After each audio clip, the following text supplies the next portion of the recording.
Hi folks, and welcome to my tutorial on pixel stretching in Photoshop. Right, so pixel stretching works by stretching pixels. I know that sounds obvious, but that's all it is. But you only want to take a few pixels.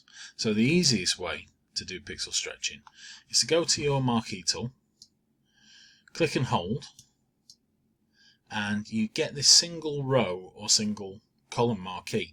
Now we'll choose a single column. Now I'm going to pick just somewhere random on the image. So we're just going to click on a patch on his shoulder. Now I've clicked, but because it's a single pixel at this zoom we can't actually see it, so I'm just going to trust that it's there. What you do now is if you press Ctrl or Command J, you should get that selection in a different layer. Then we can manipulate it.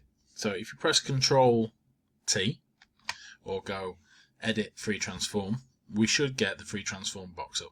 Now, because new Photoshop, if you just stretch out that box, it will actually make it bigger in all directions. What we need to do is hold Shift so we can drag this middle selection out. Now you can see the ghost of the pixel stretching happening there. Don't worry about it, we've not done anything wrong. I'm just going to place it there where we picked it. Once you hit enter, it should go fully opaque, and there we go. That's the basic pixel stretch. So if you want to obliterate some of your image, that's the way to go. Now obviously you don't have to choose the whole thing. Let's just delete that. You can just choose little sections. So if you didn't want the whole column, I'll just show you what happens when you use the row. Same thing but a different direction. So Ctrl J, then Ctrl T, hold Shift while you stretch, hit enter, there we go. So you don't have to do the whole image, you can select different parts. So let's get rid of that again, and let's just say I just want the monk. I go this time into my rectangular marquee tool. Now it doesn't matter if it's a single line, as small as you can get it is good. So I'm going to start up here actually, and we're just going to take a slice of the monk as thin as I can get it, and again Ctrl or Command J, Ctrl or Command T, hold Shift and stretch it out. Now this looks slightly different, don't worry about that, it will give you a similar effect. Hit enter, there we go. So that's basic pixel stretching. Now you can get a little bit creative with it. So what I'm going to show you next is how to bend that pixel stretching. Okay, so what I'm going to do is I'm going to keep this pixel stretch, this layer, but I'm actually going to make it bigger. So press Ctrl T or Command T again. I'm just going to stretch this off the image a little bit. Okay, so if I zoom out, right, if I press Ctrl T, that's how big it is. Okay, I'm just going to drag that into the middle so I can see it. Now, what we can do with this, we can go into Edit, Transform, and Warp. Now, Warp gives us this box where we can grab any point and we can pull it around and it will warp the pixels. But if I go to the edge and click the top right, I can drag that all the way down, do the same to the bottom one, and then grab this apex here and drag that right in. So we're almost in line with where it should be. And what that gives us is this curved effect. Right, to move this I'm going to have to hit enter, but you can go back in and warp it. But actually before we do that, I'm going to bring it up here a little bit, give us a little bit more of a sharper curve. Bring this down a little bit as well.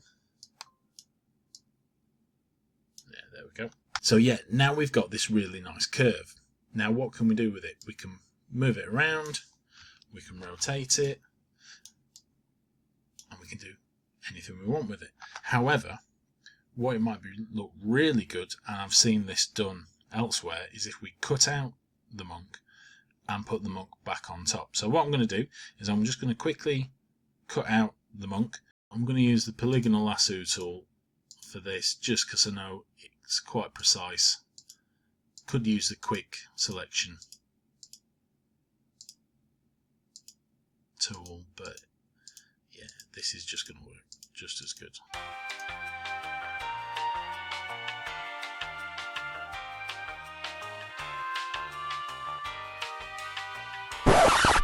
So now I've selected the monk, I'm going to use the Control J technique again. So Control or Command J, and then I should have the monk selected. Now I could use a mask and I could refine that, but for this, cutting him out just like that is fine. Now I'm going to put him on top and put our pixel stretch underneath him, and then we can line it up with how we took that image. Now because we've stretched it, it doesn't quite match up with his feet, so what you might want to do is play around with it. You might want to have it going that way. Let's make it a little bit smaller.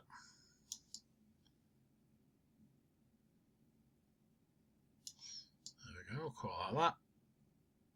Let's put it by his feet. There we go, quite like that. So we can have that twisting round, and it looks like it's going behind or in front of the monk. And we can put a mask on this layer, and we can hide some of the pixel stretch. Let's just get that. So it definitely looks like it's coming from him. You could add multiple stretches, so you could have one going back around him, curving, whatever you like really. It's up to you. Have a play around. So that's just warping the straight line. But I've also seen circular warps done. I'll show you how to do that.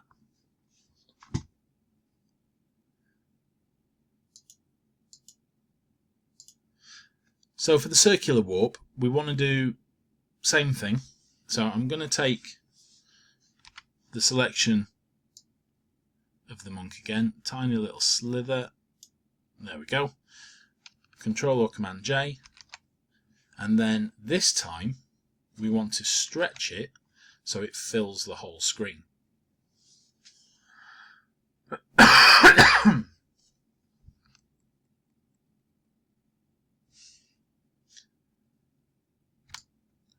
The reason why we want it to fill the whole screen is the filter that we're going to use in a second works best when it fills the whole screen, basically, or fills the whole image. So let's have a look at what that looks like. That's looking good. Now, we've obliterated the image. We then have to go into Filter, down to Distort and Polar Coordinates. There we go. Now, if you've not seen this polar coordinates before, it takes an image and it tries to wrap it in on itself. So you can go from rectangular to polar, which gives you the circular effect that we're after. So if I just zoom out like that, or you can go polar to rectangular, it gives you this weird thing. All right, but we want it on rectangular to polar. Once you've done that, click OK, and we should now have this kind of Looney Tunes effect, right? We don't want the grey around the edge, and I'm going to show you a little trick of how to blur that straight line there, because we don't want that either, really. However, what we're going to do is we'll just click on the magic wand, click on the grey. Now, you could use a mask, but I don't really want to, so I'm just going to delete that from the layer.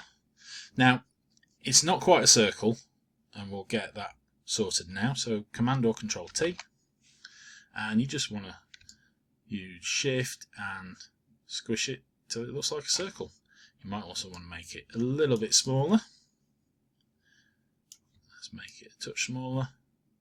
I mean, it's up to you how you want to use this effect, really. So just have a play around. Let's turn on that layer of the monk so we can see how small we need to make things. There we go. So there you go. And we've got the circular effect. And again, you could add the mask and you could get rid of parts of it so it just looks like it's coming out of one. You could put it behind the head. It's up to you. Just have fun, play around with it. Oh, I was going to show you how to get rid of that line. So,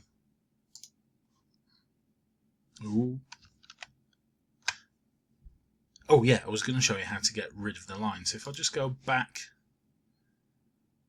a few places, we'll go back to the magic wand, actually to clear. In fact, no, we'll go to the free transform. There we go. Right, so it's got this line there in the middle. Now we can hide that behind the monk. Nobody be any the wiser. However, if you wanted to get rid of that, all I've done is just duplicate that layer, press Ctrl J, Command J if you want, then rotate that around. Now if we've got it in as a perfect circle, it would just simply rotate. So obviously this isn't a circle. So what I'm going to do is get rid of that, try and make it a little bit more circular. Let's give that a go.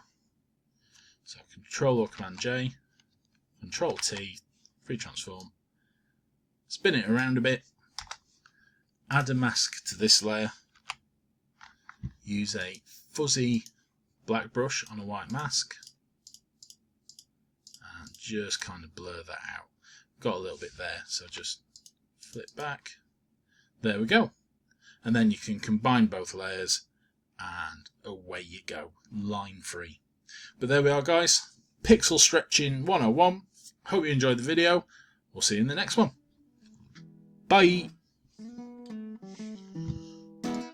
Thanks for watching my video, and if you found it helpful, don't forget to press the like and subscribe. Thank you very much. I'll see you in the next video.